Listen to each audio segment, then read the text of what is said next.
The average human brain is comparable to about 2.5 million gigabytes. Your brain has reached near capacity. What do you delete to free up space? All Yo Mama jokes so I can make place for Yo Mama. Thanks for the awards, kind Anons. It's 1:27 in the morning and I giggled like a hyena. It's 2:53 in the morning and I cackled like a madman. At 3:56 p.m. and I internally said ha. It's 8:08 a.m. and I read this comment. It's 5:16 a.m. and I cracked so bad, it was almost as if Yo Mama had tripped on a glass floor. It's 12:26 a.m. and I'm chuckling like your dead grandpa. It's 12:38 a.m. and I just replied to your comment. It's 5:12 a.m. and I'm sleepy. It's 6:31 p.m. and I'm horny. All of my most embarrassing moments. 2.4 million gigabytes erased. Forgets being born. Does anyone remember that? I'd hope not. Kin out crying like a bitch. Like a little bitch. Nice. Anxiety.exe would probably fix that. Thanks for everything, guys. In theory, yes, because most of the time it's a useless animalistic leftover in our modern world, but I wonder how long it'd take for us to be killed if we didn't have any biological fear alarms in our day-to-day decision making. Nah, that bus is miles away. It's definitely something that you'd have to grow out of. You don't need to be scared to know jumping off a cliff is a bad idea. Once the intelligence is established, fear is mostly a hindrance.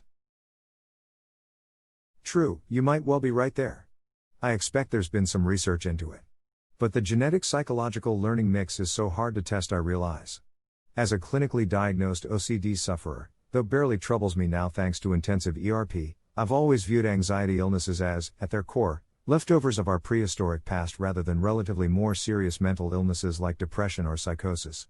Not that they can't be just as debilitating. But we are hardwired to learn to overcome anxiety, so if anyone is a sufferer, it's important to know the research is overwhelmingly in favor of their being surmountable. Edit. For anyone puzzled by what I meant by ERP, OCDUke.org, it's a therapy that's been around for years but has become much more patient-led effective in practice. Few accredited therapists would do flooding techniques now. It's hard work, but it works, just takes a long time. As a person who suffered from it a lot, I can say that the just do it approach is the only one that helped me. The phrase duck it. Something bugging you can't let go. Fuck it. 10-minute task you really don't want to do. Fuck it, it's only 10 minutes. Surprise $150 dollar bill. Fuck it, pay it. I'll deal with ramen later, or fuck it, I'm broke until payday. This has been my go-to. It hurts too much to care sometimes. System 32 Edit, thanks for the awards. Didn't expect this to blow up. Write down a list of my favorite video games movies albums and delete all memory of them so I can experience them for the first time again. Absolutely wouldn't free up space in the long run, but exactly what I would do with the opportunity. Realistically, I'd probably delete memories of grade school since it was terrible at it. Long-term memories are stored in a different part of the brain than skills, overall knowledge, application, personality, so forgetting 7th grade wouldn't change my life. Most people obviously don't remember everything that's ever happened to them, but things they don't remember still shaped who they turned out to be. Remembering what shaped you isn't a necessary part of being who you are. What if, after time has passed and you're a different person with different tastes and a different mood, so the new memory of your video game movie album isn't as rosy as the one it used to be? Also, what if the game didn't age well without nostalgia to prop it up? Not just that, but a lot of feelings we have about something are tied to something else, and it would be impossible to recreate for that reason alone. For example, A Link to the Past is still a great game, however my memories of it are so strong and wonderful because I had never played something like that before. It perfectly encapsulates everything I didn't even know I wanted in a game and made me imagine what games could be in the future. It gave me vision. Now, I would still really enjoy playing it, had it a fantastic, well-made game, but unless I also erase the memory of every other game I've played since, it wouldn't have the same effect. I've already seen the vision come to life, so I can't experience imagining it. Or, when I had Mexican food for the first time when I visited America. It's tied up with my experience of traveling there, which enhances my memory of eating this delicious food. It's not nostalgia, the food still tastes great, but it still wouldn't be as wonderful if I don't also get to experience it for the first time while traveling in a new country. Memories aren't standalone things. They're intricately wound up with a multitude of other variables we couldn't possibly account for. Mental illness, that shit's taking up a lot of RAM too.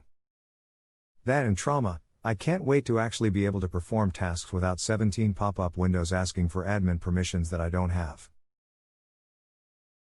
This resonated with me. I read a somewhat similar comment on an ADHD subreddit that went something like, the feeling of walking toward the edge of a cliff, preparing to jump. For me, I can't walk forward. That anxiety, fear, pressure, etc. of falling. I yell at my body to walk forward as I command it, as I choose to do, but am unable to approach the edge.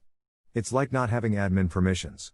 Spam clicking the icon, trying, not being lazy, trying to troubleshoot, self-help, therapy, exercise, the analogy continues. Going through it hard at the moment, and this whole analogy is perfect. I come from a now little used computer tech background, and am going through PTSD, coupled with trying to manage previously undiagnosed ADHD. Have heard a few comments about my work ethic of late, and me not being able to explain in simple terms what's going on at a processing level. Ducking pop-ups. I'm now looking at it like clicking a link on the desktop for a program. Normally it takes a moment or a few and it loads. Right now though I've got a broken link. Click and click, nothing. I can rummage around and go through the system drive, and program folders and find that program directly if I try enough. Then add in that those links can change at random. 1 minute they'll work, next day poof. This is simply an analogy? For motivation and getting or staying on task. My biggest challenge when my mental bandwidth is clogged with guilt and fear porn downloading on repeat. All the awkward moments I randomly remember every couple of years that debilitatingly makes me cringe at it. Wow, thanks for the awards. Didn't realize we all similarly experience the same things lol. Remember, every time that you cringe at something that you did, it means that you are no longer the type of person who would do that cringy thing. Every time you cringe at your past self, it is representative of personal growth. What if you cringe at things you did literally seconds ago?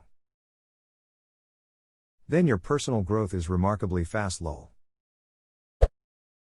Porn. My brain dumps info automatically. I unfortunately do not get to choose what goes at it. Thanks for all the awards. It was an O this time. Ring, ring, ring, ring, ring, ring, ring, banana phone. Memories of reality shows I've watched. All memories of being bullied and picked on as a child. Now you are strongly enticed to watch all these old reality TV shows that you have no memory of because of the same thing that enticed you to watch them the first time through. I want to delete memories of Undertale to play it. I never played it cause I already watched it on YouTube, so I'd have nothing new playing it. I played Undertale after I watched the endings, knew all the plot and started watching a playtrough. It was still worth it. Don't let your knowledge stop you. Go play it. I just cut open the top of my skull, pierce the meninges, and jam those terabyte storage sticks inside, then slather it all with fresh fetal stem cells to promote neurons growing and interfacing with the tech. Modern day problems require modern day solutions. All funding to stem cells. All glory to the Hypnotoad.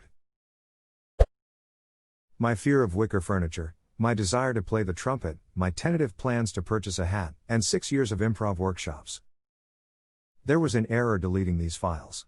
Now you want to play a wicker trumpet at your improv workshop and, for some reason, all the other attendees of the workshop are that hat.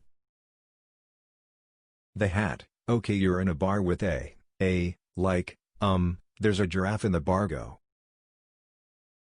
A man and a giraffe are in a bar. They start drinking. 8 pints later, the giraffe falls down drunk. The bartender says to the man, "Hey buddy, you better not leave that lion there." The man replies, "That's not a lion, it's a giraffe," and scene. Everything but fine dining and breathing. I scrolled too far to find this, thank you good sir. Those ducking advert jingles, why are they so deep in my brain? Edit, jingles, I'm a big dum-dum. Gotta love remembering commercial jingles for companies that stopped existing more than 10 years ago. I don't want to grow up, I'm a Toys R Us kid cries.